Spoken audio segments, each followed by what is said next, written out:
പ്രിയമുള്ള എൻ്റെ വിദ്യാർത്ഥിനികളെ എല്ലാവരെയും ഞാൻ NIS all Kerala distance education എന്ന് പറയുന്ന നമ്മുടെ സ്ഥാപനത്തിന്റെ കീഴിലുള്ള ഓൺലൈൻ വീഡിയോയിലേക്ക് സ്വാഗതം ചെയ്യുകയാണ്. ഇന്ന് ഞാൻ നിങ്ങൾക്ക് മുമ്പിൽ പ്രസന്റ് ചെയ്യുന്നത് NIS +2 കൊമേഴ്സിന്റെ അക്കൗണ്ടൻസിയുടെ സാമ്പിൾ ക്വസ്റ്റ്യൻ പേപ്പർ സോൾവിങ്ങിന്റെ രണ്ടാമത്തെ പാർട്ട് വീഡിയോസ് ആണ് നിങ്ങളുടെ മുമ്പിൽ അവതരിപ്പിക്കുന്നത്. ആദ്യമായിട്ട് എൻ്റെ വീഡിയോ കേൾക്കുന്ന എല്ലാവരും ലൈക്ക് ചെയ്യുക, ഷെയർ ചെയ്യുക, കമന്റ് ചെയ്യുക, സബ്സ്ക്രൈബ് ചെയ്യുക. നമുക്കറിയാം 2024 ഏപ്രിലും തുടർന്നുള്ള ബാച്ചിലും ഇനി മുതൽ എക്സാം എഴുതുന്ന വിദ്യാർത്ഥികൾക്ക് പുതിയ മോഡൽ ക്വസ്റ്റ്യൻ പേപ്പർ ആയിരിക്കും. പഴയ ക്വസ്റ്റ്യൻ പേപ്പർ നമുക്ക് ഫോളോ ചെയ്യാൻ കഴിയില്ല. അതുകൊണ്ട് തന്നെ പുതിയ സാമ്പിൾ ക്വസ്റ്റ്യൻ പേപ്പർ നമ്മൾ NISന്റെ സൈറ്റിൽ നിന്ന് ഡൗൺലോഡ് ചെയ്ത് അതിൽ നിന്ന് നമ്മൾ 2 മാർക്കിന്റെ 3 മാർക്കിന്റെ 1 മാർക്കിന്റെ 5 മാർക്കിന്റെ ഒക്കെ ക്വസ്റ്റ്യൻ പേപ്പറാണ് നിങ്ങളുടെ മുമ്പിൽ അവതരിപ്പിക്കുന്നത്. മുമ്പ് അവതരിപ്പിച്ച വീഡിയോയിൽ 2 മാർക്കിന്റെ 4 ക്വസ്റ്റ്യൻസ് നമ്മൾ അവതരിപ്പിച്ചു. ഇന്ന് നമ്മൾ 2 മാർക്കിന്റെ ബാക്കി വരുന്ന 4 ക്വസ്റ്റ്യൻ, മൊത്തം 8 ക്വസ്റ്റ്യൻസ് ആണ് വരുന്നത്. ഇനി 4 ക്വസ്റ്റ്യൻസും കൂടി അവതരിപ്പിക്കാണ്ട് ഓപ്ഷണൽ മൊഡ്യൂൾ 1ലെയും ഓപ്ഷണൽ മൊഡ്യൂൾ 2ലെയും അതിൽ വരുന്ന ക്വസ്റ്റ്യൻസ് ആണ് അവതരിപ്പിക്കുന്നത്. നമുക്ക് 3 മണിക്കൂറിന്റെ എക്സാം ആണ്. ഉച്ചയ്ക്ക് 2:30 മണി മുതൽ 5:30 മണി വരെയാണ്. 80 മാർക്കാണ് അസൈൻമെന്റ് സബ്മിറ്റ് ചെയ്ത ഒരു വിദ്യാർത്ഥിക്ക് എഴുത്ത് പരീക്ഷ. അതിന്റെ 33% ഏകദേശം 26 മാർക്ക് അക്കൗണ്ടൻസിൽ എഴുതി പാസ്സാണ്. അസൈൻമെന്റ് സബ്മിറ്റ് ചെയ്യാത്തൊരു വിദ്യാർത്ഥിയാണെങ്കിൽ 100-ൽ 33 മാർക്ക് തന്നെ എഴുതി വേണം. പരീക്ഷ ഇംഗ്ലീഷ് മീഡിയത്തിൽ തന്നെ എഴുതണം. അതേപോലെ തന്നെ കാൽക്കുലേറ്റർ നിയമപരമായിട്ട് ഉപയോഗിക്കാൻ പറ്റില്ല എന്ന് ഹാൾ ടിക്കറ്റിലുണ്ട്. എന്നാലും നിങ്ങളുടെ എക്സാം ഹാളിൽ നിന്നുള്ള പെർമിഷൻ കിട്ടുകയാണെങ്കിൽ നിങ്ങൾക്ക് യൂസ് ചെയ്യാം. കാൽക്കുലേറ്റർ എക്സാമിന് കൊണ്ടുപോയിക്കോളൂ. അവർ സമ്മതിക്കുകയാണെങ്കിൽ ഉപയോഗിക്കാം, ഇല്ലെങ്കിൽ നിങ്ങൾക്ക് അത് ഒഴിവാക്കാവുന്നതാണ്. ഓക്കെ, 2 മാർക്കിന്റെ കുറച്ച് ക്വസ്റ്റ്യൻസ് ഇന്നലെ നമ്മൾ പറഞ്ഞു. ഇനി എന്റെ തുടർച്ചയായിട്ടുള്ള ക്വസ്റ്റ്യൻസും ആൻസറും ആണ് ഞാൻ അവതരിപ്പിക്കുന്നത്. ക്വസ്റ്റ്യൻസ് ഞാൻ ക്വസ്റ്റ്യൻ പേപ്പറിൽ നിന്ന് എഴുതി ഒരു പേപ്പറിലേക്ക് എഴുതി വെച്ചേക്കാണ്. അത് വായിച്ച് ആൻസർ പറയാം. ആൻസറുകൾ നമുക്ക് ടെക്സ്റ്റ് ബുക്കിലോ അല്ലെങ്കിൽ ഗൈഡിലോ നോക്കിയാൽ കിട്ടും. ഞാൻ ഗൈഡിൽ നോക്കിയിട്ടാണ് പറയുന്നത്. ടെക്സ്റ്റ് ബുക്കുള്ളവർക്ക് അതിൽ നോക്കിയാലും കിട്ടും.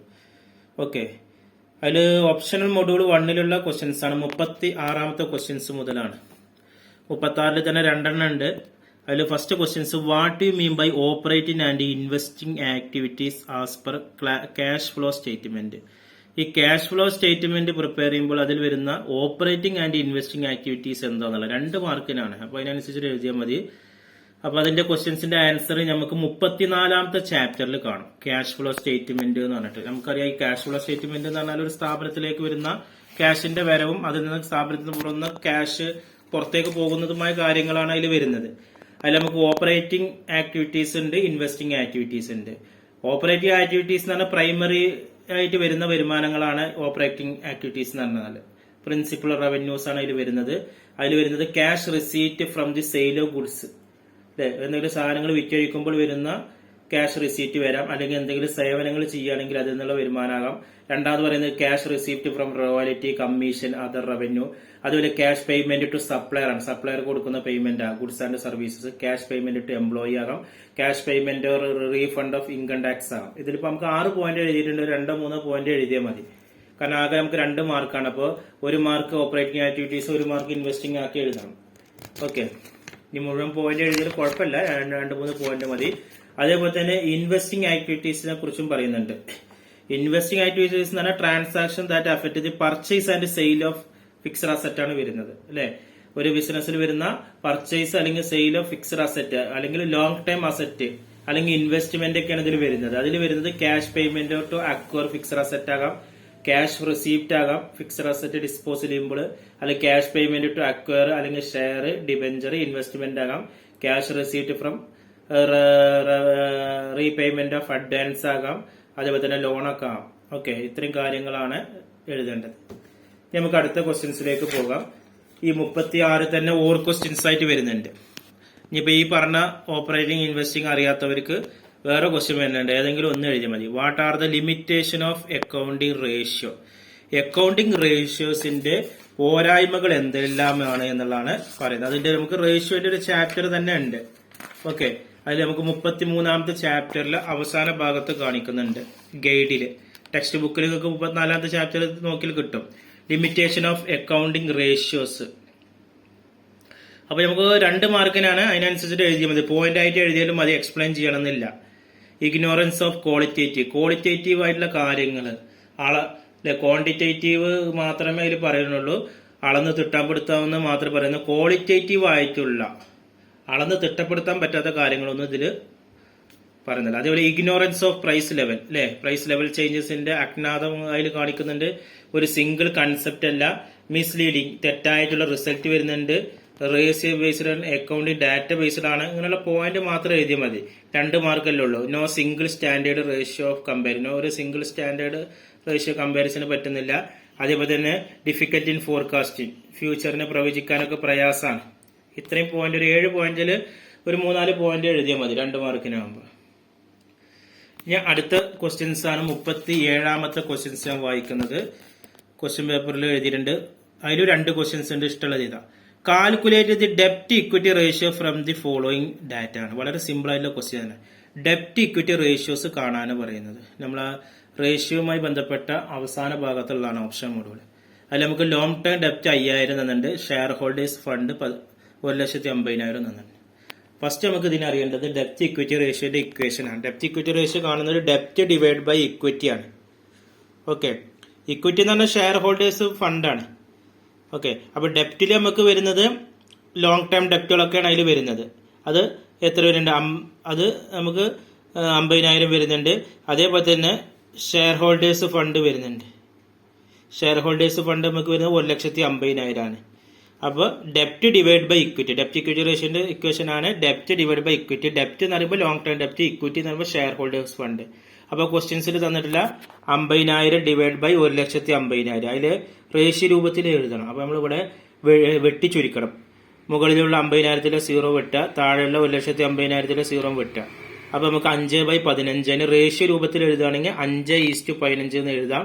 അതിന് ഷോർട്ടാക്കി എഴുതുകയാണെങ്കിൽ 1:3. ഒരിക്കലും നിങ്ങൾ 5/15 പറഞ്ഞിട്ട് അതിന്റെ കാൽക്കുലേറ്ററിൽ ആൻസർ എടുത്ത് എഴുതിയത് റേഷ്യോ രൂപത്തിൽ എഴുതാൻ പറഞ്ഞാൽ റേഷ്യോ രൂപത്തിൽ തന്നെ ഇങ്ങനെ എഴുതാം.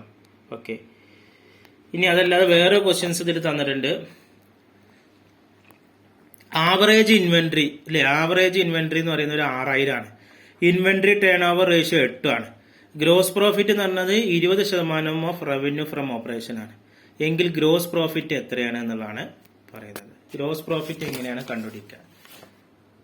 അപ്പൊ ഇതില് നമുക്ക് റവന്യൂ ഫ്രം ഓപ്പറേഷന്റെ 20% ഗ്രോസ് പ്രോഫിറ്റ് എന്ന് പറയുന്നത്. അപ്പൊ അങ്ങനെയാണ് റവന്യൂ ഫ്രം ഓപ്പറേഷൻ എങ്ങനെയാണ് കണ്ടത്? റവന്യൂ ഫ്രം ഓപ്പറേഷൻ എന്ന് പറഞ്ഞാല് average inventory into inventory turn over ratio ആണ്. നമുക്ക് മൊത്തം ബിസിനസിന്റെ എന്താണ് റവന്യൂ എത്രയെന്ന് കണ്ടുപിടിക്കണം. ആവറേജ് ഇൻവെന്ററി എന്ന് പറഞ്ഞാൽ 6,000 ആണ്. ഇൻവെന്ററി ടേൺ ഓവർ റേഷ്യോ എന്ന് പറഞ്ഞാൽ 8 ആണ്. അപ്പൊ 6,000 ഇൻറ്റു 8 4,80,000 ആണ് മൊത്തം റവന്യൂ ഫ്രം ഓപ്പറേഷൻ. ഈ 4,80,000ന്റെ 20% ഗ്രോസ് പ്രോഫിറ്റ്. അപ്പൊ 4,80,000 ഇൻറ്റു 20/100 96,000 ആണ് ആൻസർ വരുന്നത്. 2 മാർക്കൊക്കെ സുഖമായിട്ട് എഴുതാം, പക്ഷെ നമുക്ക് ഇക്വേഷൻ എല്ലാത്തിന്റെ അറിയണം. ഓക്കെ, ഇനി അടുത്ത ക്വസ്റ്റ്യൻസിലേക്ക് പോകാം. What do you mean by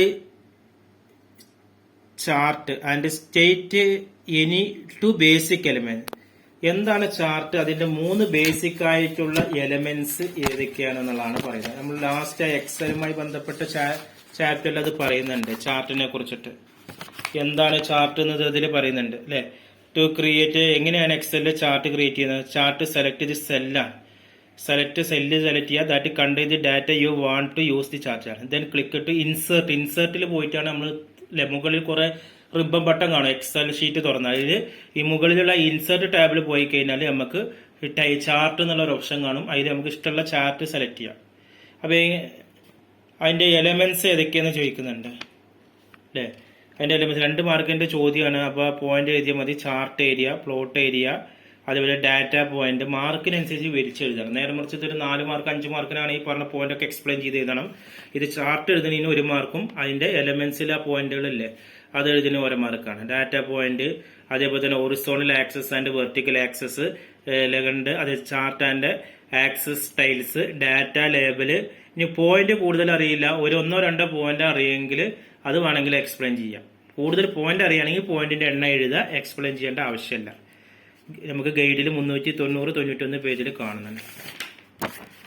ഇനി അടുത്തത് ചാപ്റ്റർ നമ്പർ 37 ആണ് കേട്ടോ.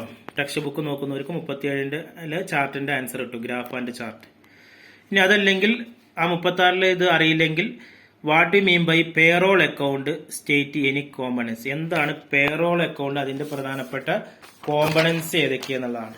അത് നമുക്ക് 35ാമത്തെ ചാപ്റ്ററിൽ പറയുന്നുണ്ട്. ഇലക്ട്രോണിക് സ്പ്രെഡ്ഷീറ്റ് 36ാമത്തെ ചാപ്റ്ററിൽ പറയുന്നുണ്ട്. എന്താണ് പേറോൾ? പേറോൾ എന്ന് പറയുന്നത് നമുക്കറിയാം, almost every modern organization follow എല്ലാ മോഡേൺ ഓർഗനൈസേഷൻ റൂൾസ് ഉണ്ട് സാലറി എങ്ങനെ എംപ്ലോയീസിന് കൊടുക്കണം എന്നുള്ള.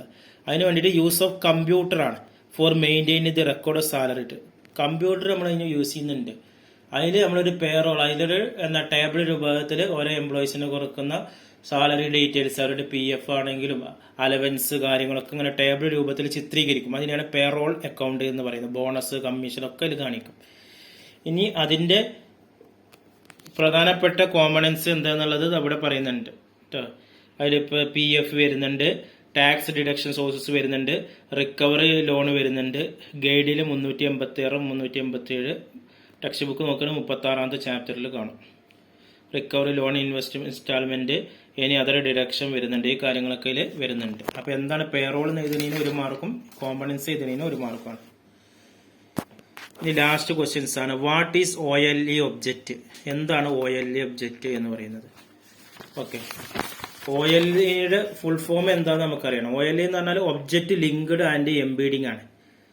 അങ്ങനെ പറഞ്ഞു കഴിഞ്ഞാൽ റിഫേഴ്സ് ടു ഒബ്ജക്റ്റ് ആണ്. ഇത് റിഫർ ചെയ്യുന്ന ഒരു ഒബ്ജക്റ്റ് ആണ്. സച്ച് ആസ് ഫോട്ടോഗ്രാഫ് ആകാം, OLE എന്ന് പറഞ്ഞാൽ ഫോട്ടോഗ്രാഫ് ആകാം, ബാർകോഡ് ആകാം, അല്ലെങ്കിൽ ഇമേജ് ആകാം, ഒരു any other document created in another application ആണ്. അതാണ് OLE എന്ന് പറയുന്നത്. ഇനി അതറിയാത്തവർ ഇത് എഴുതുക. Enumerate the step for copy a chart to word. എങ്ങനെയാണ് ഒരു ചാർട്ട് വേർഡിലേക്ക് കോപ്പി ചെയ്യുന്നത് എന്നുള്ളതാണ് ലാസ്റ്റ് ചോദ്യം. അത് നമുക്ക് 37ാമത്തെ ചാപ്റ്ററിൽ വരുന്നുണ്ട്. 391 ഗൈഡിൽ right to step copy chart Word എന്ന് പറയുമ്പോൾ സെലക്ട് ദി ചാർട്ട്. ഒന്നാമത്തെ സ്റ്റെപ്പ് എന്ന് പറഞ്ഞാൽ സ്റ്റാർട്ട് സെലക്ട് ചെയ്യുക, click copy on the home tab. Home ടാബിൽ പോയി കോപ്പി ചെയ്യുക. Give to Word document you ആണ്. ഏതാ വേർഡ് ഡോക്യുമെന്റ് നമ്മൾ സെലക്ട് ചെയ്യുക, ക്ലിക്ക് പേസ്റ്റ് ചെയ്യുക എന്നുള്ളതാണ് ഹോം ടാബിൽ. ഈ 4 സ്റ്റെപ്പ് എഴുതണം. ഓക്കെ, ഇനി അടുത്ത വീഡിയോയിൽ നമ്മൾ 3 മാർക്കിന്റെ ക്വസ്റ്റ്യൻസ് അവതരിപ്പിക്കും. എന്തെങ്കിലും സംശയം ഉണ്ടെങ്കിൽ എന്റെ വാട്സപ്പ് നമ്പറുമായി കോൺടാക്ട് ചെയ്യുക. അഡ്മിഷൻ സംബന്ധമായ കാര്യങ്ങൾക്കും ഗൈഡുകൾക്കും ഒക്കെ കോൺടാക്ട് ചെയ്യേണ്ടതാണ്. Thank you.